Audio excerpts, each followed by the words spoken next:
चुनाव का सिलसिला हो चुका है खत्म और एबीपी लाइव पॉडकास्ट पे आज मेरे साथ एक ऐसे शख्स जुड़ रहे हैं जिन्होंने इस चुनाव को बहुत अच्छे तरीके से ऑन ग्राउंड इन स्टूडियो दोनों तरीके से कैप्चर किया। बहुत सारे पॉलिटिशियंस से उन्होंने बात की, दिल की बातें रखी, जो भी सवाल जवाब थे वो सबका सिलसिला वो करते रहे, कंटिन्यू करते रहे। रोहित सिंह सावल मेरे साथ हैं, he is the output editor, also a very stalwart journalist, a very popular anchor in the news space। ABP Ganga को आप लीड करते थे। Welcome to ABP live podcast. कैसा लग रहा है? माहौल थोड़ा ठंडा हो गया है, शांत हो गया, चुनावी थकान जो आप बोल रहे थे वो उतरना चालू हुई है? बिल्कुल आप देखिए, अब चुनावी थकान तो उतर रही है, नेताओं की भी और हम सब लोगों के भी जितने जर्नलिस्ट थे। क्योंकि अगर देखिए पिछले 3 महीनों की अगर हम बात करें तो बड़ा हेक्टिक 3 महीने रहे ये। अगर कवरेज के लिहाज से भी कहें तो बहुत ज़बरदस्त, क्योंकि एक तो गर्मी का मौसम था और इतनी गर्मी में मैं आपको बताऊं ग्राउंड पर मैं तो बल्कि अपने चैनल यानी पूरी इंडस्ट्री में जो भी फील्ड रिपोर्टर्स थे या कैमरा पर्सन थे हमारे, चाहे सोशल मीडिया के लोग थे, यूट्यूबर्स, उनको सलाम करता हूँ। इस 44 डिग्री टेम्परेचर में इलेक्शन कवर करना बहुत बड़ी बात मुश्किल है। और देखिए जब हम लोग फील्ड में जाते हैं, जब हम फील्ड में जाते हैं तो कोई ऐसा नहीं होता कि हम गए और 5 मिनट में कुछ करके ले आए। दिन भर आपको रहना है, सुबह वेट करना है, सुबह आपको उठना है, अगर किसी नेता के साथ जा रहे हैं सुबह से आपको चलना है, और रात हो जाती है कि रात के 8-9 बज जाते हैं। तो खैर थकान भरा तो रहा, लेकिन अब धीरे धीरे चीजें फिर से व्यवस्थित हो रही हैं। ठीक है, जब अगर 100 दिन पहले की बात करें, how has the scene change? जैसे लोग बोल रहे थे एग्जिट पोल्स भी आए, उसके हम बाद में बात करेंगे, बट 100 दिन पहले का क्या माहौल था और आज का क्या माहौल है? अब सरकार मतलब एनडीए की तो सरकार बन चुकी है, अब वो बनेगी, शपथ लेंगे नहीं लेंगे वो एक अलग ही कॉन्वर्सेशन चल रहा है, लेकिन कितना चेंज आपको एज अ जर्नलिस्ट दिखा उन 100 दिनों में? तो ये बहुत बदलाव है। जब अगर आप 100 दिन पहले की बात करें तो 100 दिन पहले 400 पार की बात होती थी। आम चर्चा में भी अगर चाय की दुकान पे नुक्कड़ पे भी अगर कोई बात करता था, पूछता हमसे यही बात करता है, यही पूछता था क्या 400 पार होगा। सबकी जिज्ञासा यही थी, 400 पार। और आप देखिए एक तरह से जिसे कहा जाए राम लहर पर सवार थी भारतीय जनता पार्टी। अयोध्या में मंदिर बना, प्राण प्रतिष्ठा हुई और देश भर में उसका बज़ भी था। हाँ, बात से कोई इनकार नहीं कर सकता, देश भर में उसका बज़ था। और मैं आपको बताऊं कि अगर 100 दिन पहले की आप करें तो अपोजिशन की अगर बात करें तो अपोजिशन के जो नेता है वो बड़े असमंजस में काफी कमजोर थे कि आखिरकार क्या होगा, कैसे होगा। और यही बड़ी वजह थी और एक ऐसी प्रोजेक्शन मिल रही थी कि अगली सरकार आ रही है और बड़े बहुमत के साथ आ रही है, और यही वजह रही। देखिए जो नेता होते हैं वो बहुत बड़े मौसम विज्ञानी होते हैं, ऐसा हम लोग कहते हैं। तो कई नेताओं ने, आपने देखा, पार्टियां बदलना, खूब धड़ल्ले में लोगों ने बीजेपी ज्वाइन की। क्योंकि जाहिर सी बात है जब आप राजनीति में है तो हर व्यक्ति चाहता है कि सत्ता के करीब रहे, सत्ता में हिस्सेदारी रहे। उसको लगता है तभी वो अपने समाज के लिए काम कर पाएगा, अपने लोगों के लिए काम कर पाएगा। तो ये जो माहौल था, ये माहौल बिल्कुल ऐसे इंडिकेट कर रहा था कि एक बड़े बहुमत के साथ नरेंद्र मोदी वापसी करेंगे। वापसी की इस बात से इनकार नहीं कर सकते, लेकिन जिस मैंडेट की बीजेपी को उम्मीद थी या यूं कहेंगे एक आम परसेप्शन जो बन रही थी। सही बात है भाई, अमूमन आपने 400 पार का लक्ष्य रखा तो लोगों को लगता है 350 पहुंच जाएंगे। हाँ, कैसे पहुंचेंगे, क्या होगा, वो अपने आप में डिबेटेबल था। हम लोग ये चर्चा करते थे कि भाई साहब 350 कैसे, दक्षिण भारत में बीजेपी का कोई वजूद नहीं होता, तो आखिरकार कैसे। और देखिए एक बड़ी अजीब स्थिति थी, बीजेपी ने नारा तो दे दिया 400 पार का और कहा कि बीजेपी अकेले 370 भी पहुंच सकती है, लेकिन उत्तर भारत जो बीजेपी का स्ट्रॉन्ग होल्ड है वहां पे बीजेपी एक तरह से सैचुरेशन पॉइंट पर थी। मध्य प्रदेश में एक सीट को छोड़ के सारी सीटें थी, राजस्थान पूरा बीजेपी के पास था। इसी तरह अगर उत्तर प्रदेश, गुजरात था, और उत्तर प्रदेश की बात करें 62 सीट 2019 में जीती। उससे ऊपर आप उम्मीद नहीं कर सकते, मतलब कितना जाएगी, 1-2 सीट अगर बढ़ना भी था तो, नहीं तो प्लेटो हिट कर जाता। बट क्या लगता है क्या चेंज हुआ अगर आप एनालिसिस करो इसका, एंड एकदम ऑनेस्टली कि क्या चेंज हुआ, क्यों इतना परसेप्शन चेंज हुआ? क्या विपक्ष बहुत अग्रेसिवली काम किया या कहीं ना कहीं बीजेपी लैग कर गई? देखिए दोनों बातें हैं, और ये दोनों राजनीति में दोनों चीजें एक साथ चलती हैं। अगर कोई लैग करता तो जाहिर सी बात है दूसरा व्यक्ति जब अग्रेसिव होता तो एक लैग करता है। तो खैर ये एक बात है, लेकिन मैं आपको इस पूरे चुनाव की सबसे बड़ी बात बताऊंगा। अभी जब नतीजों का, अभी तो हम लोग भी एनालिसिस कर रहे हैं, स्टेट बाय स्टेट एनालिसिस कर रहे हैं, लेकिन सबसे ज्यादा जो डेंट पड़ा भारतीय जनता पार्टी को वो उत्तर प्रदेश से। सही बात है। देखिए अगर आप बात करें, ये 3-4 राज्य ऐसे मैं आपको बता दूं, उत्तर प्रदेश, इसके अलावा वेस्ट बंगाल, जहां बीजेपी को 18 सीट थी, लेकिन उम्मीद बीजेपी 28 की कर रही थी। एग्जिट पोल भी इसी तरह की तस्वीर दिखा रहे थे। और ये दो राज्य, उत्तर प्रदेश बंगाल, ये दो राज्य ऐसे, और तीसरा महाराष्ट्र। हालांकि मैं आपको बताऊं, महाराष्ट्र में जिस तरह की फ्रैक्शन थी, जिस तरह से शिवसेना के दो हिस्से हो गए, एनसीपी टूट गई, उसके बाद लोगों का असमंजस था महाराष्ट्र को लेकर। बिहार पर सबकी नजरें थी, लेकिन बिहार ने वैसे रिएक्ट नहीं किया, बिहार ने फिर साथ दे दिया। बीजेपी ने ठीक चुनाव से पहले नीतीश कुमार को अपने साथ ले आई, डैमेज कंट्रोल हुआ, तो बिहार में नतीजे मोर और लेस ठीक ठाक कर दिए। लेकिन यूपी में बहुत बड़ा नुकसान, और यूपी का नुकसान मैं भी बल्कि बैठा था जब आपसे आपका फोन आ गया, ये बातचीत करनी है, मैं तब भी देख रहा था उत्तर प्रदेश में। मैं अभी आपको बड़ा रोचक आंकड़ा उत्तर प्रदेश का बताता हूँ। देखिए उत्तर प्रदेश में अगर हम बात करें, वोट शेयर बड़ा मैटर करता है आपको। देखिए वोट शेयर की अगर बात करें, बीजेपी 2019 में 50% वोट शेयर बीजेपी के पास, लेकिन अभी 24 में 41%, सीधा 9% का लॉस। अब आप आगे देखिए समाजवादी पार्टी 18% के आसपास थी 2019 में, और 24 में वो 33% के आसपास पहुंच गई। और अब गौर करिएगा 19.43% बीएसपी, वो सीधे 9 पर आई। तो बेसिकली जो बीएसपी के वोट्स हैं वो कहीं ना कहीं अब देखिए यूपी का एक वोटिंग पैटर्न रहा है कि समाजवादी पार्टी के साथ दलित वोटर खुल के जाए, ऐसा बड़ा कम देखने को मिलता है।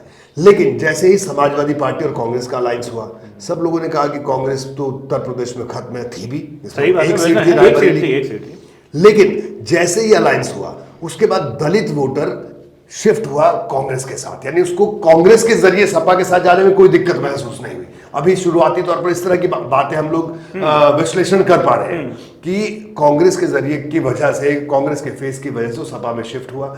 और दूसरी बात, OBC voter, Bharatiya Janata party को जो लगता था कि ओबीसी वोटर उसके पास है, लेकिन वो ओबीसी वोटर बुरे हाल से छिटक गया बीजेपी से। यही वजह रही। देखिए जो पूर्वांचल है, जिसमें वाराणसी भी आता है, यानी पूर्वांचल का इलाका उत्तर प्रदेश का, वहां पर 27 सीटें लोकसभा की है।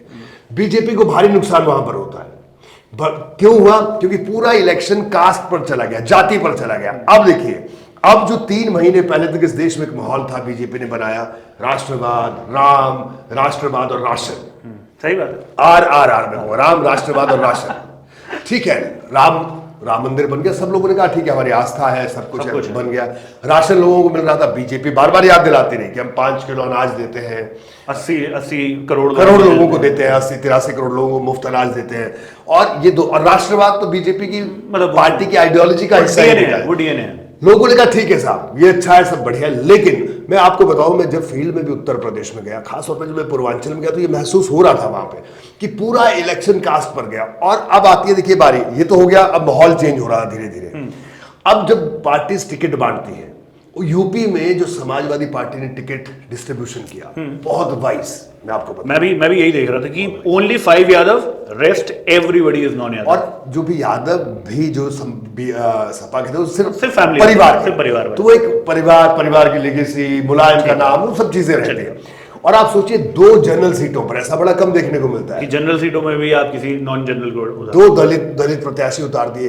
और जिस तरह की जो सोशल इंजीनियरिंग मैं कहूंगा, अभी तक कहते रहे ना सोशल इंजीनियरिंग, वो इस बार समाजवादी पार्टी ने की, कांग्रेस का साथ लिया और फायदा हुआ। और सपा कई मामलों में बहुत बदनाम भी थी इन द पास्ट कि सिर्फ यादव यादव यादव यादव आप सब जगह देते हो। इस बार उन्होंने खुद को कट करते हुए एक्चुअली नॉन यादव को और टिकट देके फायदा मिला। एक ये भी नैरेटिव था, जिस नैरेटिव की वजह से ही माना जाता था उत्तर प्रदेश में कि दलित वोटर सपा के साथ नहीं जाता। मैंने इसलिए पहले कहा कांग्रेस आई साथ। अब आप देखिए क्या, मतलब मैं ऐसे कहूंगा, शब्द का इस्तेमाल करूंगा, लीथल कॉम्बिनेशन पॉलिटिकल तौर। मुसलमान, दलित, ओबीसी, क्या बच गया? 80% उत्तर प्रदेश में। यानी अगर फॉरवर्ड क्लास की बात करें 20% है, 43% के आसपास यूपी में ओबीसी वोटर है, और मुसलमान वोटर वही 17-18%, और वही अगर हम दलितों की बात करें 21% के आसपास। तो ये स्थिति उत्तर प्रदेश में बनी। और इस कॉम्बिनेशन को बीजेपी, देखिए 19 और 14 के चुनाव की बात मैं बताता हूं, उसमें राष्ट्रवाद और राम थे, यानी जो वोटर था 19 में थे, 2014 में शायद उतने ज्यादा नहीं, 19 में तो और ज्यादा। यानी आप देखिए क्या था कि ठाकुर नहीं था, ब्राह्मण नहीं था, दलित नहीं था, सब जो थे हिंदू थे, भारतीय थे। लेकिन इस बार चुनाव में ठाकुर नाराज है, पासी सीधे तौर पर सपा के साथ गए, कुर्मी भी सपा के साथ गए, जो कि बीजेपी का बेस वोट बैंक था। और एक और मैं थोड़ा हाइपर लोकल बात कर रहा हूं, लेकिन ये इन नतीजों को जानने के लिए बेहद जरूरी है। अभी देखिए बीजेपी ने जब 2014 में यूपी में जबरदस्त जीता थी। अमित शाह वहाँ प्रभारी थे, फिर उत्तर प्रदेश के अध्यक्ष भी थे। तो उन्होंने देखा कि पूर्वांचल की राजनीति पूरी जातियों में बटी हुई है, और पूर्वांचल की राजनीति की जातियों की जो पॉलिटिक्स करने वाले 3 बड़े चेहरे थे। एक ओम प्रकाश राजभर, जो राजभर समाज का प्रतिनिधित्व करते रहे, अनुप्रिया पटेल कुर्मियों का प्रतिनिधित्व करती है, अपनी पार्टी चलाती हैं, अपना दल, और इसके अलावा संजय निषाद, जो कि देखिए गंगा किनारे जितने भी इलाके हैं वहां पे निषाद वोटर्स हैं। तो संजय निषाद, ये 3 ऐसे नेता उत्तर प्रदेश के रहे। अगर 14 से लेकर अभी हम 22 के चुनाव तक में बात होंगी, जहां खड़े रहे उनके समाज का, यानी उनकी कास्ट का वोट वहीं गिरा। अगर ओम प्रकाश राजभर 22 में समाजवादी पार्टी के साथ के तो वोट वहां चला गया। लेकिन ये चुनाव इसलिए भी गौर करने वाला है कि आप सोचिए, ये 3 लोगों के इर्द गिर्द बीजेपी ने अपनी पूरी राजनीति बुनी, जीते, 19 में जीते, लेकिन 24 आते आते शायद इन लोगों की मैसेजिंग भी खराब हुई कि ये लोग अपने लिए काम कर रहे हैं, समाज के लिए तो कुछ नहीं कर रहे हैं। तो उन वोटर्स ने भी अपना ये कहा जाए सहमति जताई सपा के साथ। यही वजह रही, संजय निषाद का अपना बेटा चुनाव हार गया, ओम प्रकाश राजभर का अपना बेटा घोसी से चुनाव हार गया, जो कि सेफ सीट मान के चल रहे थे। तो ये स्थिति इस चुनाव में रही, स्थिति ने पूरे उत्तर प्रदेश के समीकरण को बिगाड़ दिया। और पहले 2 चरणों की बात करें कि ठाकुर नाराज है, एक नैरेटिव बना और वो बनता चला गया, उसको उसकी कोर्स किसी ने काउंटर नहीं किया, हो नहीं पाया, कोशिश की गई। लेकिन अब जैसे पुरुषोत्तम रूपाला ने बयान दिया, वहां से नाराजगी की शुरुआत हुई। पुरुषोत्तम रूपाला को किसी ने कुछ नहीं कहा, तो एक मैसेज बनता रहा, बिल्ड होता रहा, धीरे धीरे वो नुकसान हुआ। और एंटी इनकम्बेंसी थी, ये तो सच वो रहता ही है, ठीक है। लेकिन ये था, इनको बीजेपी को लगता था कि राशन राम और राष्ट्रवाद के जरिए एंटी इनकम्बेंसी खत्म होगी, लेकिन वो हुई नहीं। चुनाव कास्ट पर गया और अखिलेश यादव और राहुल गांधी की जोड़ी जो 2017 में बनी, बीजेपी जिसको कहती रही सबसे नाकाम जोड़ी है, 2 लड़के हैं, कुछ नहीं कर सकते। लेकिन अभी मैं कहूं 2 लड़कों ने पूरे देश की राजनीति बदल दी। बीजेपी सरकार बना रही है, एनडीए की सरकार बनेगी। अब आप देखिए, गेन अ सिग्निफिकेंट रिस्पेक्ट, मतलब वो कोई डिनाई नहीं कर सकता, भले ही जो बीजेपी हार्डकोर सपोर्टर हो वो भी मानेगा कि उनको एक अलग रिस्पेक्ट मिली है। अब अभी ये देखिए, आपकी कांग्रेस बुरी हालत, उत्तर प्रदेश में विधानसभा का चुनाव लड़ा, बहुत बुरी स्थिति में, 2 सीटें कांग्रेस गायब है बिल्कुल। अब आप देखिए, लेकिन 24 का जब चुनाव लड़ा, राहुल गांधी रायबरेली से चुनाव लड़े, 3 लाख से ज्यादा वोट से जीत गए। इसके ये लग रहा था कि राहुल गांधी के अलावा और कांग्रेस के शायद ही कोई सीट नहीं दिख रही। केएल शर्मा, अब आप सोचिए, सहारनपुर जीते, केएल शर्मा पे तो मैं अलग से आता हूँ, वो तो एक अलग केस स्टडी है। सहारनपुर में जीते। इसके अलावा बाराबंकी में पीएल पुनिया के बेटे तनुज पुनिया वो जीते। इलाहाबाद 40 साल बाद वो सीट गई है कांग्रेस के पास, जी 40 साल बाद। और इलाहाबाद मतलब जिसे कहा जाए कभी कांग्रेस का वहां पर झंडा बुलंद, सब कुछ वही था। तो आप सोचिए, उस इलाहाबाद में उज्जवल रमन, जो कि रेवती रमन है, बड़े नेता रहे हैं, उनके बेटे हैं, तो वो वहां पर चुनाव जीत गए। तो कांग्रेस के लिए एक बहुत बड़ा रिवाइवल उत्तर प्रदेश पर। कांग्रेस के साथ मजबूती ये रही। आप देखिए, मैं बार बार जो बात करूं, दलित वोटर का शिफ्ट होना, ये बीजेपी के लिए उत्तर प्रदेश में बहुत बड़े खतरे की घंटी है, क्योंकि अभी तक या तो दलित वोटर बीएसपी के साथ इंटैक्ट रहा, और जहां छिटका भी तो उसका शिफ्ट हुआ बीजेपी की तरफ। लेकिन ये पहली बार है इन 3 चुनावों में देखें कि सपा कांग्रेस ने गठबंधन किया, मुस्लिम ने अपना वोट नहीं टूटने दिया। देखिए, मुसलमान का पिछले 2 चुनाव से खास तौर पे अगर देखिए, मुस्लिम वोटर्स का जो वोटिंग पैटर्न है वो वहीं जाएगा जहां पर उसे लगेगा जो बीजेपी को हरा रहा है। और अखिलेश यादव ने अपनी पोजीशनिंग उत्तर प्रदेश में ऐसे की, राहुल गांधी के साथ मिलकर, कि हम बीजेपी को हराने वाले हैं। बीएसपी वो पोजीशनिंग नहीं कर पाई, तो मुसलमान वोटर को एक जगह दिखी कि मुझे यहीं जाना है। इसके अलावा दलित वोटर के पास को ऑप्शन, उसको देख रहा था कि बहन जी लगातार गायब होते जा रहे थे। अब उसको एक ऑप्शन चाहिए थी। दलितों में भी भले 9% के आसपास गया उनके पास, लेकिन जो 10% टूटा, उसको वो जगह तो चाहिए थी कि उसे कहाँ जाना है। तो उसको जगह दिखी सपा कांग्रेस के गठबंधन में, जिसमें कांग्रेस का चेहरा उसने देखा, और वो इस तरह से शिफ्ट हुआ। बढ़िया। आपने प्रधानमंत्री का इंटरव्यू भी लिया था, उसके बताइए कैसा रहा एक्सपीरियंस पूरा?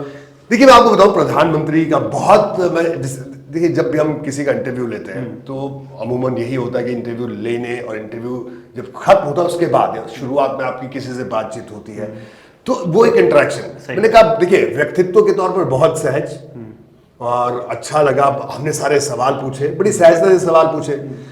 हमें लोग थे, हमने एक सवाल हमने ये तक पूछा कि बताइए फ्री राशन कब देश ऐसी स्थिति में आएगा जब हमें फ्री राशन देने की जरूरत ना पड़े। विपक्ष लगातार प्रधानमंत्री पर हमले बोल रहा था, उनको तानाशाह कह रहा था, हमने वो सवाल भी पूछे। तो हिंदू मुसलमान पर सवाल पूछा। इतना जरूर था कि प्रधानमंत्री कॉन्फिडेंट दिख रहे थे, सहज दिख रहे थे, लेकिन ये जो नतीजे आए, हालांकि कल भी आपने देखा होगा प्रधानमंत्री को, कल भी उन्होंने कहा कि हम और अच्छा करेंगे। आज कैबिनेट की मीटिंग हुई, जो हमारे रिपोर्टर्स थे, जो सोर्सेस थे, तो उससे जो खबर निकल कर आई कि पीएम ने कहा कि जीते तो हम हैं, एनडीए जीता है, लेकिन उछल कोई और रहे। लेकिन अब ये कहानी है कि विपक्ष जिस विपक्ष को ये माना जा रहा था कि किसी काम के नहीं नहीं है, रेस में नहीं है, वो विपक्ष अगर वापस ही करता तो जाहिर सी बात वो डेमोक्रेसी के लिए अच्छा है। हाँ, डेमोक्रेसी के लिए आप किसी को कुछ भी बोले, विपक्ष हारा हो जीता हो अलग बात है, but at least the government will be in check. बिल्कुल। जो विपक्ष हमेशा आलोचना करता रहा है कि तानाशाही चलेगी, और अगर वो जाती भी, मैं नहीं बोल रहा हूँ जा रही है नहीं जा रही, बट अगर वो जाती, अब वो एटलीस्ट चेक में रहेगा कि आप अचानक से रैंडमली पूरा फ्लड नहीं रहेगा। बिल्कुल। एक और बात मैं अभी आपको बताऊं इस चुनाव में, जो देखिए रीजनल फोर्सेस है, जिसे हम हिंदी में कहते हैं क्षेत्रीय क्षत्रप, इस चुनाव में ये भी तय कर दिया कि अभी भी वो इस राजनीति में बहुत सिग्निफिकेंस है उनकी। सही बात है। अखिलेश यादव तीसरी सबसे बड़ी पार्टी इस वक्त देश की, समाजवादी पार्टी। 2004 में समाजवादी पार्टी के 35 सांसद जीते थे, मुलायम सिंह पार्टी देखते थे। आज अखिलेश यादव, वो अखिलेश यादव जिन्होंने आखिरी चुनाव 2012 में जीता था, 12 से आज 24 हो गया, 24 में वो चुनाव जीते और 37 सीटें, यानी नेताजी से बेहतर प्रदर्शन समाजवादी पार्टी ने किया।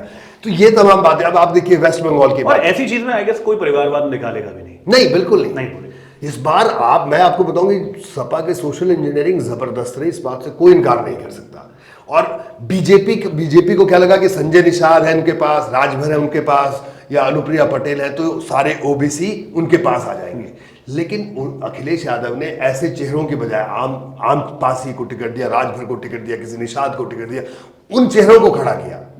बीजेपी इन तीन के भरोसे रही, तो इन लोगों ने क्या किया, खुद समाज के भीतर गए, उस पर्टिकुलर कास्ट की पॉकेट के बीच में गए कि हमने आपके बीच का आदमी खड़ा किया, और ग्रास रूट से चीजों को ये अंतर आज में कोई। अच्छा, एक सोशल मीडिया पे और इन जनरल एक बहुत ज्यादा नैरेटिव चल रहा है कि योगी जी ने कुछ नाम दिए थे जिनको रिजेक्ट कर दिया गया, और अगर वो माने जाते तो शायद आज बीजेपी यूपी में अच्छे नंबर्स लाती। डू यू बिलीव कि इसमें थोड़ी बहुत भी सच्चाई है? देखिए, अभी मैं आपको बताऊं, बल्कि मेरे चुनाव में मैंने योगी आदित्यनाथ जी उनका भी इंटरव्यू किया चुनाव में, और मतलब जब इंटरव्यूज की शुरुआत हुई इलेक्शन, तो योगी आदित्यनाथ पहले थे मैंने जिनका इंटरव्यू किया। और एबीपी गंगा जब मैं देखता तो मेरा अखिलेश यादव, योगी आदित्यनाथ से अच्छी खासी इंटरेक्शन रही है, आज भी है। सही। तो मैं आपको बताऊं, देखिए सोशल मीडिया की जो चर्चा है, मैं ये नहीं कहूंगा कि उसमें दम नहीं होता, दम होता है, लेकिन ये जो एक नैरेटिव है, अब 2-3 तरह की चर्चाएं चल रही हैं। एक तो आप ये कह रहे हैं कि अगर योगी जी ने जिन लोगों को कहा था टिकट देने को, तो वो जीत जाते, लेकिन योगी जी की नहीं चली, ये एक चर्चा है। ये तो एक है। दूसरी चर्चा ये भी है कि योगी आदित्यनाथ ने खेल कर दिया। हाँ, ये भी सही बात है, ये भी एक चर्चा है कि उन्होंने ही हरवा दिया। तो साहब, जो आदमी किसी को टिकट नहीं दिला वो खेल भी कर रहा है, तो मतलब ये दो चीजें कंट्राडिक्ट करती है। दूसरी बात मैं बताऊं कि योगी आदित्यनाथ और नरेंद्र मोदी, अगर आपको लगता है कि क्या इस भारतीय जनता पार्टी में, ठीक है योगी आदित्यनाथ बहुत पॉपुलर है, इस बात से कोई इनकार नहीं कर सकता, कश्मीर से कन्याकुमारी तक, लेकिन इतना जरूर है प्रधानमंत्री और योगी आदित्यनाथ की जो केमिस्ट्री है बहुत अच्छी है, मैं आपको बता दूं। और जब ये भी चर्चाएं चल रही थी, उस दौरान भी इन लोगों की आपस में भी बातचीत हुई, सब चीजों पर हुआ, कुछ बीजेपी कुछ करने भी वाले थे लोग, लेकिन उन्होंने लगा इसकी जरूरत नहीं है, जब ऐसा कुछ है ही नहीं। और ये बीजेपी के राष्ट्रीय अध्यक्ष जेपी नड्डा, जब आखिरी दौर में चुनाव प्रचार खत्म हुआ 7th फेज में, तब मेरी भी उनसे बात हुई। हमने उनसे पूछा, ये सवाल किया कि साहब चर्चा तो ये भी है कि आप योगी जी को हटा देंगे, जो केजरीवाल ने, उन्होंने कहा, उन्होंने ऑन रिकॉर्ड ये बात की कि योगी सबसे बेहतर मुख्यमंत्री है, हमारे परफॉर्मर है, कौन कहता है उनको हटाएंगे। तो ये चर्चा है कि देखिए, बाकी मैं पॉलिटिक्स में होता है, कोई चाहता है इसको टिकट दे, इसको टिकट, तो सच बात। और जब हार होती है तो उसकी कई वजह होती है, सही बात है, और जब जीत होती है तो उसकी एक वजह होती है। तो कहानी यहीं पे फंस जाती है। बट अभी आरएसएस और बीजेपी का क्या इक्वेशन लग रहा है आपको? अगर if not Yogi and Modi का अलग, बट आरएसएस एंड बीजेपी का क्या इक्वेशन लग रहा है? जो एक जेपी नड्डा का बहुत बड़ा बयान था कि हम अब वी आर सेल्फ सफिशिएंट, हम मतलब उसकी एक अंडरलाइन टोन ये थी कि हम अब आरएसएस से बड़े बनते जा रहे हैं, इक्विवेलेंट होते जा रहे हैं। अब वो कहीं मानेंगे कहीं नहीं मानेंगे, जो भी है, बट कहीं ना कहीं एक अंडरलाइन टोन था कि भैया हम भी कोई अब छोटी मोटी पार्टी नहीं है, हम भी आरएसएस के ऐट पार आ चुके हैं। देखिए आमिर, मैं आपको बताऊं, आरएसएस की जहां तक बात है, संघ को मतलब अब तो फिर भी संघ मीडिया से इंटरेक्ट करता है, उनका एक प्रॉपर विंग है, विश्व संवाद केंद्र है, वो मीडिया से इंटरेक्ट कर रहा है। लेकिन मैं आपको बताऊं, मैं संघ को काफी लंबे अरसे से कवर कर रहा हूं, उस दौर में भी कवर किया जब आरएसएस के लोग मीडिया से इंटरेक्ट तक नहीं करते भी नहीं, सही बात। देखिए आरएसएस और बीजेपी की अगर बात बताऊं, अब दो इरा है, एक अटल जी का इरा था और एक नरेंद्र मोदी का इरा है बीजेपी की अगर मैं बात करूं। संघ कभी भी इस तरह से डायरेक्टली इन्वॉल्व होकर इंटरफेयर करे संघ ने कभी भी नहीं किया, ना अटल जी के इरा में होता था ना इधर होता था। ओके, बेसिकली क्या है कि जो जेपी नड्डा ने जो बात कही वो बात बड़ी विवादों में तो रही वो बात, और होता भी है राजनीति में, जब आप ऐसी स्थिति में तो विवाद बन जाए। लेकिन संघ हमेशा एक बात कहता है कि साहब हम अलग हैं, बीजेपी अलग है। हाँ, बीजेपी वो पार्टी है, ये मैं आपको संघ की ऑफिशियल लाइन बता रहा हूं जो संघ शेयर करता है, मतलब हम लोगों ने शेयर किया संघ ने, कि साहब हाँ ये पॉलिटिकल पार्टी है, हम पॉलिटिकल पार्टी नहीं, हम एक आइडियोलॉजिकल, हाँ आइडियोलॉजिकल हमारा संगठन है, एक एनजीओ की तरह काम करते हैं। और उनका कहना है कि ये पॉलिटिकल पार्टी उन चीजों को उठाती है जो हमारे एजेंडे हैं, ठीक है, राम मंदिर हो, धारा 370 हो, समान नागरिक संहिता हो, सेंस। तो हम इनको सपोर्ट करेंगे। उनका कहना है कल कोई और इन्हीं चीजों को सपोर्ट करें, हम उनको भी कर सकते हैं। अब फिर हुआ ये कि जब देखिए क्या था कि आरएसएस बनी 1980 में, जब बीजेपी बनी तो संघ तो एक रूटीन बनी, तो जाहिर सी बात है संघ ने बड़े सारे स्वयंसेवक दिए, अपने प्रचारक दिए जिन्होंने बीजेपी में काम किया, बीजेपी को खड़ा किया। अटल जी, अडवाणी जी, सब गडकरी जी, सब लोग, इवन नरेंद्र मोदी प्रचारक थे, प्रांत प्रचारक थे, यानी स्टेट प्रचारक थे आरएसएस के। तो ये सब लोग इन्होंने काम किया। तो आप ये सोचिए अब स्थिति, संघ क्यों नरेंद्र मोदी की तरफ आंखें तरेगा। अटल जी के वक्त हुआ था ऐसा, हुआ क्या कि बड़े सारे इश्यूज थे जिन इश्यूज पर टकराव शुरू हुआ। टकराव कैसे शुरू हुआ कि टकराव शुरू हुआ आर्थिक नीतियों पर टकराव शुरू हुआ, दत्तोपंत ठेंगड़ी होते थे उस वक्त, मतलब कई तरह के विवाद उस वक्त हुए। लेकिन यहाँ तो स्थिति अलग है। संघ के जो 370 संघ का एजेंडा था पूरा बीजेपी ने किया, राम मंदिर पूरा बीजेपी ने किया, समान नागरिक संहिता पर बीजेपी काम करने वाली है। तो संघ और बीजेपी का जो ये वाला जो इरा था, ये ऐसा था कि संघ जो आइडियोलॉजिकल इश्यूज लेकर चला, उस राजनीतिक दल ने वो आइडियोलॉजिकल इश्यूज पूरे किए। तो ये पहला मौका ऐसा था, मैं बता रहा हूं मैं आपको, अगर कि पूरे 10 साल में संघ ने कभी भी नरेंद्र मोदी या यूं कहीं केंद्र सरकार के कामकाज में कोई ऐसा दखल नहीं दिया जो अटल जी के सरकार में जरूर दे देता था। ये अपने आप में बड़ी बात है। सही बात। तो हाँ, इतना जरूर है कि संघ जरूर बीजेपी के भीतर जो उनके स्वयंसेवक, चाहे नरेंद्र मोदी स्वयंसेवक रहे तो उनको वो जरूर बोल सकते हैं बाद में, लेकिन अभी ऐसी स्थिति बिल्कुल नहीं है कि जैसे चर्चा चल पड़ी एक और कि अब संघ जो है कुछ करेगा, और या कई जगह ये भी चाहे संघ के स्वयंसेवकों ने वोट नहीं किया। नहीं, वो तो सब लोग लगे चुनाव प्रचार में। संघ और संघ के आनुषंगिक संगठन है, यानी जो बाकी ब्रांच है, चाहे वो स्टूडेंट्स में एबीवीपी हो, विश्व हिंदू परिषद हो, स्वदेशी जागरण मंच, तमाम बहुत सारे संस्थाएं, इन सब संगठनों ने काम किया। अब मैं वही कह रहा हूं, लेकिन जो फील्ड की जो स्थिति है, अगर आप जमीन का तापमान भांपने में राजनीतिक दल है, कोई भी चूक सकता है, और चूक इस बार बीजेपी से हुई उत्तर प्रदेश में। खामियाजा सामने, सरकार बना रहे हैं लेकिन वैसी सरकार नहीं, क्योंकि अब देखिए क्या होता क्या है, कब ये चर्चाएं होती है, चर्चाएं तब होती है जब बेंचमार्क आप तय करते हो। आपने खुद कहा साहब 400 लाएंगे हम, तो तभी हम आज ये चर्चा कर रहे हैं। अगर नहीं बोलते तो कुछ नहीं, तो यही होता कि फिर से सरकार बन गई। हाँ, ये जरूर था, पिछली बार 303 थी, इस बार 241 में बीजेपी रुक गई। जो है तौबा हुआ कि 400 और 294 वो नहीं होता। हमने बात की अभी बीजेपी के लिए क्या वर्क नहीं किया, ऑपोजिशन के लिए क्या वर्क किया। हम डीएमके की बात कर सकते हैं, हम सपा की आपने बहुत डिटेल में बात की, टीडीपी अभी तो फिलहाल जुड़े नहीं है, जेडीयू अभी तो जुड़े नहीं है, लेकिन जो जुड़े हुए हैं, उद्धव ठाकरे, अभी कॉन्वर्सेशन फ्रेश ये भी आ रही है, हो सकता है उद्धव ठाकरे कहीं छलांग ना मार दें। डीएमके ने एक बहुत अच्छा परफॉर्मेंस दिया, आम आदमी पार्टी के परफॉर्मेंस से दिल्ली चूक गई। ऑपोजिशन जो मिलके काम किया, उनमें क्या लगता है क्या बेनिफिट हुआ? क्योंकि एक टाइम 100 दिन पहले, 120 दिन पहले की बात करें तो ऑपोजिशन कोई पूछ भी नहीं रहा था, अचानक से क्या इतना अच्छा हो गया कि नंबर सुधर गया? देखिए, अच्छा मैंने आपको बताया यूपी का हमने बड़ी डिटेल में बात की, तो यूपी में तो अच्छा किया सही बात है। अब और अगर आप बात करें देखिए ममता बनर्जी की, आप वेस्ट बंगाल की बात करें, वेस्ट बंगाल में सबको लग रहा था कि बीजेपी बहुत अच्छा प्रदर्शन करेगी, लेकिन उसके बावजूद रिजल्ट्स वैसे नहीं रहे। बीजेपी ने तमाम मुद्दे उठाए, संदेश खाली पर चर्चा हुई, सब चीज, लेकिन वहां पर ममता बनर्जी ने इस चुनाव को बिल्कुल, बीजेपी ने के राष्ट्रीय मुद्दों पर भी चुनाव लड़ा बंगाल के तरफ, लेकिन ममता बनर्जी ने जमीन पर चुनाव लड़ा। वो हमेशा बंगाल के इश्यूज की बात करती रही, और वो बार बार बताती रही कि बाहर से ये लोग आए, बाहर से ये लोग आए। बीजेपी ये जो बाहर से लोग आए हैं, ये हम बंगाल के लोगों को ये बताएंगे, ये जो नैरेटिव ममता ने सेट किया, इसको तोड़ ही नहीं पाई। ये अपने आप एक बड़ी बात है, और जो पिछले विधानसभा से कंटिन्यू हो रहा है। बिल्कुल। क्योंकि देखिए सबसे बड़ी दिक्कत क्या है, आपके पास जिस भी प्रदेश में आप काम करें वहां का आपको लोकल लीडरशिप, लोग एक बड़ा चेहरा आपको चाहिए। बंगाल में बीजेपी उसमें लैग करती है। होता क्या है कि जो या लीडर ऑफ ऑपोजिशन और प्रदेश अध्यक्ष पार्टी का, ये दो लोग जिस भी स्टेट में किसी भी पार्टी के अगर विपक्ष में है, मिलकर अगर काम करें तो बहुत बड़ी चुनौती दे सकते हैं। अगर मिलकर काम नहीं करें तो ये हमेशा विपक्ष में ही रहेंगे। वेस्ट बंगाल में भी यही स्थिति है। प्रदेश अध्यक्ष और नेता प्रतिपक्ष, मतलब उनके बीच की जो इक्वेशन है, वो इक्वेशन वैसी उतनी खास नहीं है। और मतलब कई राजनीतिक विश्लेषकों ने तो ये भी बोला था कि 18 जो आ गया ये अपने आप में एक बहुत सुपरफिशियल नंबर है, ये प्लेटो के भी पार जा चुका है। अगर आप सोच रहे हैं कि ज्यादा से ज्यादा इनको कुछ मिल सकता था तो वो 15 मिल सकता था, 18 चले गए तो बहुत ज्यादा है। ये तो सवाल ही नहीं है कि 18 मिल जाए, वही बहुत बड़ी बात हो जाएगी। Do you agree to that कि 18 मिल जाते अगर बीजेपी को, वही अपने आप में बहुत बड़ी बात हो जाती है वेस्ट बंगाल में, या उससे ज्यादा जाने का तो स्कोप ही नहीं था? देखिए सारे एग्जिट पोल सब लोग कह रहे थे कि बीजेपी 25, 28, 30 तक बात हो रही थी। और देखिए बंगाल में जिस तरह से प्रचार बीजेपी ने बहुत अग्रेसिव कैंपेन किया, तो उससे ऐसा जरूर लग रहा था कि बीजेपी 18 से ऊपर जाएगी। हालांकि मैं व्यक्तिगत तौर पे बताऊं तो मैं वेस्ट बंगाल नहीं जा पाया, चुनाव में नहीं गया, लेकिन जो हम लोग रिपोर्ट कर रहे थे या हमारे भी रिपोर्टर्स थे, तो फीडबैक ये आ रहा था कि बीजेपी बेहतर करेगी। और ये लग रहा था कि कलकत्ता के आस शहरी इलाकों में भी बेहतर करेगी, ग्रामीण में भी बेहतर करेगी, लेकिन वो वही नहीं कर पाई। मैंने वही कहा, वो उस नैरेटिव को नहीं तोड़ पाई। What you say about exit polls? मतलब इस बार तो मतलब बहुत बड़ा क्वेश्चन मार्क, जितने भी एग्जिट पोल्स हैं, मैं नहीं बोलता हूं कि ये जितने भी एग्जिट पोल्स हैं, सब पे एक फंडामेंटली बहुत बड़ा क्वेश्चन मार्क लगा है कि ग्राउंड रियलिटी चेक हो रही है या सिर्फ बिल्कुल आप सही कह रहे हैं। देखिए अब मैं आपको बताऊं, मैं बिल्कुल कोई मैं डिफेंड नहीं कर रहा हूं एग्जिट पोल को, मैं आपकी बात से सहमत हूं, सारे एग्जिट पोल गलत साबित हुए।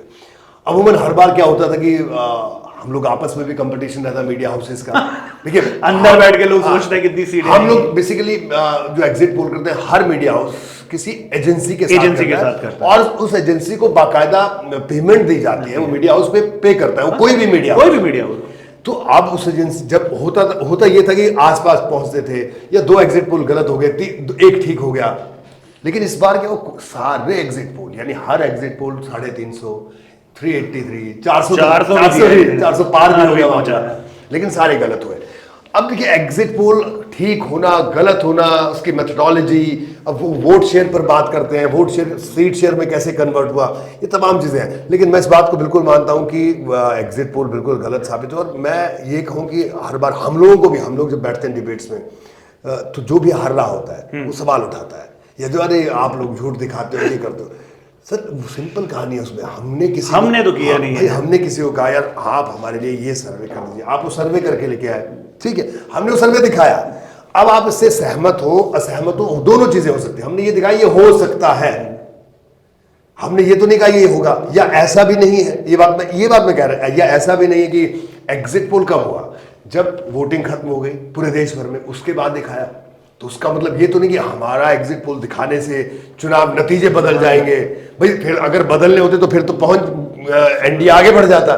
तो ठीक है, एग्जिट पोल ठीक साबित हो नहीं साबित हो, आप उसको अपनी समझ से लीजिए, नहीं लगता नहीं लीजिए। हाँ लेकिन इतना जरूर है, वक्त के साथ साथ जो टेक्निक्स हैं, हालांकि सर्वे कंपनीज अपनी चेंज भी करती हैं, अपने सैंपल का दायरा भी बढ़ाती हैं, लेकिन आप तो अभी जानते हैं, आप खुद फील्ड में रहते हैं कि बड़े सारे चैलेंजेस होते हैं। आपके पास सैंपल कैसे आया, किस तरह का सैंपल आया, कहां से आया, वोटिंग बिहेवियर अलग अलग है। 140 करोड़ लोगों को, मतलब चलिए उसमें जितने भी वोट देने वाले हैं उसको आप ये 3-4 लाख के सैंपल, 1-2 लाख के सैंपल में नहीं कर डाल। एग्जैक्ट 4 लाख का सैंपल, 5 लाख का सैंपल लेके, और कहीं तो 2 लाख का सैंपल लेके हम बात कर रहे हैं। देखिए एक लोकसभा में 18 से 19 लाख वोटर होते हैं, और मान के चले कि उसमें पोलिंग 12-13 लाख के करीब पोलिंग होती है। अब 12-13 लाख वोटर अगर एक लोकसभा में है, और हम 4 लाख के सैंपल सर्वे में हम ये सोचे कि हाँ इतना जरूर है कि उससे एक पिक्चर निकलकर सामने आ जाती थी, ताकि उस पर हम लोग चर्चा करते हैं। भाई एक देखिए बात, देखिए इस देश में एग्जिट पोल कोई आज से नहीं कब से हो रहा है, लेकिन होता क्या कि जब चुनाव खत्म होने के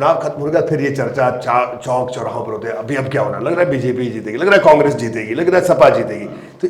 तो ठीक कायदे से मैं ये कहूँ कि इन एग्जिट पोल को अगर हम ऐसे ले लें कि साहब बहुत बड़ा अपराध हो गया, गुनाह हो गया, गलत। इसको ऐसे ना लगे कि ठीक है एक सर्वे था जो या तो सर्वे ऐसा हो कि साहब ये एग्जिट पोल ना होकर वे बीच चुनाव में ऐसा कोई किसी ने पोल दिखाया होता तो आप उसको कह सकते हैं जिसपे चुनाव आयोग की रोक है, तब उसको कहा जा सकता है कि साहब इससे तो वोटर गुमराह हुआ, वोटर्स को ये लगा साहब वोट खत्म हो गया, सबने वोट डाल दिया, उसके बाद कोई फिगर आई, उस पर डिस्कशन हो रहा है। इसको बिल्कुल वैसे समझ लीजिए एफएमसीजी कंपनी ने एक सर्वे निकाला कि हम ये वाली चॉकलेट निकालेंगे यूपी में बहुत चलेगी, वो चली नहीं, बस ये वैसे आप बोल सकते हैं ये अब नहीं चले ठीक है जो भी कर दिया। मेरा मन अच्छा बड़ी बार ये भी हुआ कि बहुत सटीक साबित हुए हैं, पास्ट में कई बार सटीक भी साबित हुआ, ऐसा थोड़ी कि मतलब, और ऐसा भी नहीं है कि पहली बार ही गलत हुए हैं, पहले भी गलत हो चुके हैं। अभी 3 राज्यों के जो विधानसभा चुनाव हुए, एग्जिट पोल ने दिखाया कि छत्तीसगढ़ में कांग्रेस की सरकार बन रही है, नहीं बनी, बीजेपी की बन गई। सही बात है बिल्कुल। तो ये तो खैर मतलब ठीक है, लेकिन इस पर मुझे लगता है कि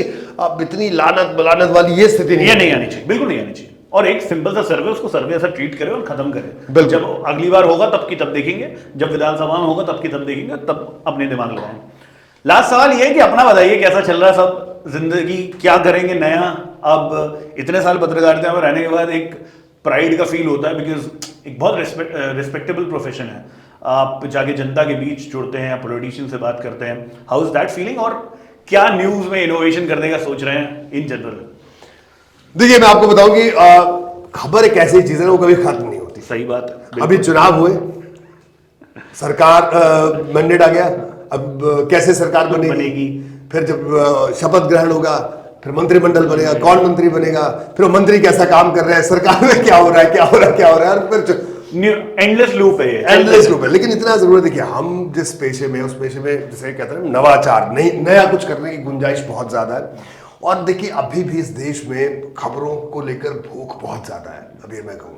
और हम लोगों ने, हम टेलीविजन में, मैं अपनी बात कर सकता हूँ क्योंकि मैं कोई अपने आप को इतना बड़ा नहीं मानता, मैं पूरी इंडस्ट्री की बात करूँ, मैं अपनी बात करूँ कि इतनी भूख खबरों की इस देश में आज भी। हम लोग कहते हैं कई बार कि अखबार, जब हम टीवी आए तो अखबार खत्म हो जाएंगे, सोशल मीडिया है। अब ये बताइए क्यों लोग सोशल मीडिया पे जा रहे हैं, क्यों जाते हैं? वो कंज्यूम करना चाहता है, उसको जानकारी चाहिए। सही बात। अगर मैं उसको जानकारी नहीं दे पा रहा तब वो आपके पास जा रहा है। बिल्कुल सही बात है, बिल्कुल सही। भाई इस मोबाइल में मेरा टीवी भी तो आ रहा है। सही बात है। सब कुछ इसके अंदर है। सही बात है। अब यूट्यूबर्स हैं, बहुत, they are doing very good, बहुत अच्छा है भाई, वो उस भूख को पूरा कर रहे हैं। कई जगह हाइपर लोकल कंटेंट दे रहे हैं। अब हम होता क्या है, देखिए ये एक दौर आ गया ऐसा कि एक वक्त आ गया हम लोग यहाँ बैठ के हम ये तय करते हैं कि मुझे लगता है कि 8 बजे जो है देश ये देखना चाहिए, 11 बजे ये पूरा देश जो है क्राइम का बुलेटिन देखना चाहिए, मतलब कुछ भी देखना चाहिए। 1 बजे एंटरटेनमेंट देखिएगा तो फिर हम एंटरटेनमेंट का प्रोग्राम बनाएंगे। अब ये टीवी की मजबूरी भी है, या इस लीक को भी तोड़ना होगा, इसमें भी प्रयोग की जरूरत है। सही बात है। तो हम वैसा, लेकिन नहीं, अब यूजर वैसा नहीं रहा। यूजर का जब जो मन करेगा वो तब, हाँ उसका मन कि आज 1 बजे मुझे कुछ नहीं करना, मुझे आज ज्योतिष देखना है, मुझे बताइए। अब मैं तो नहीं दिखाऊंगा टीवी पे 1 बजे ज्योतिष, या उसको रात को 8 बजे मन किया कि मुझे प्राइम, वो तो हमारा प्राइम टाइम है, 8 बजे मन किया मुझे देखना कल ज्योतिष क्या कह रहा है, तो उसके पास जाएगा, वो ज्योतिष लगा लेगा, यूट्यूब पे जाएगा, किसी में कोई और किसी जो कंटेंट क्रिएटर है उसके पास जाएगा। ये अच्छी बात है, और मैं वही कह रहा हूँ आपको, मेरा बोलने का मतलब ये है कि ये सब लोग, ये सब चीजें माध्यम है, सूचना के माध्यम, यानी सूचना की रिलेवेंस ना कभी खत्म हुई और आगे भी नहीं होगी। इंफॉर्मेशन इतनी बड़ी ताकत है, लोग हमारे पास इसलिए आते हैं तो वो इन्फॉर्म होना चाहते हैं। अब ये हमारे ऊपर तय होता है, हम लोग भी कई बार डिरेल होते हैं, कई बार हम किस्से कहानियों में घुस जाते हैं, तो लेकिन उसका खामियाजा भी हमें लोगों को भुगतना पड़ा है या भुगतना पड़ेगा। Thanks for being honest, because बहुत कम लोग आपको मिलेंगे इस प्रोफेशन के जो बोलेंगे नहीं हम भी कभी डिरेल हुए हैं। Thank you for saying that, because I guess वही आपको ज्यादा ह्यूमन बनाता है, अगर आप एक्सेप्ट करते हैं कि हाँ भाई हम कई बार डिरेल हुए थे। आप टेलीविजन में, आपके पास ऊपर कई तरह के प्रेशर, आपको रेटिंग का है, ये है, लेकिन मैं फिर भी मैं ये मानता हूँ, जो आपने कहा कि नया क्या करने वाला है, मैं यही कह रहा हूँ कि ये सवाल मेरा अपने आप से भी है कि अब हम लोगों को भी कुछ नया करने की जरूरत है। अब हमारा जो व्यूअर है उसका बिहेवियर पैटर्न चेंज हो गया। अब वो दौर गया जब हम ये सोचेंगे कि रात को 7 बज गए, 8 बज गए, एक रिमोट है, एक टीवी है, घर में पूरा परिवार बैठ के न्यूज देखेगा। कंजम्पशन वैसे नहीं होगा। हाँ, अब आपके पास एक अगर 5 लोग एक डाइनिंग टेबल पर बैठे 5 मोबाइल खोले, 5 मोबाइल पे अलग अलग कंटेंट वहां पर सही बात, देखा जा रहा है। सच्चाई है, बिल्कुल सच्चाई है। तो अपने आप को हमें भी इस तरह से बदलना होगा, कर रहे हैं कोशिश, बदलेंगे। और सबसे बड़ी बात मैंने कहा कि देखिए हमारे पास कोई भी अगर हमारे पास आता है उसको सोचना चाहिए, इन्फॉर्म होना चाह रहा है, खबर चाहिए। और खबर की भूख इस देश में इतनी है, यही वजह है इतने सोशल मीडिया प्लेटफॉर्म्स, इतने हमारे और चैनल्स खुल रहे हैं या यूट्यूब पे चैनल्स खुल रहे हैं, वो सब इसी वजह से। और वो सब लोग सस्टेन भी कर रहे हैं इसी वजह से। ये कभी खत्म नहीं होंगे, ये बढ़ेंगे। और ये अच्छी बात भी है, बिल्कुल अच्छी चीज़। और लोग एजुकेट हो रहे हैं, तमाम चीजें हो रही हैं, तो एक बड़ा चैलेंज भी है। और जब चैलेंज होता है ना, तब आपके पास नया करने की बहुत गुंजाइश होती है। तो इस उम्मीद में है कि कुछ नया करेंगे, अच्छा करेंगे। बहुत बढ़िया, इंशाल्लाह, बिल्कुल ये पूरी आपकी उम्मीद है और जितनी भी आकांक्षाएं हैं वो जरूर पूरी हो। बहुत बहुत शुक्रिया रोहित हमसे बात करने के लिए। Thank you so much, Thank you very thank much. You.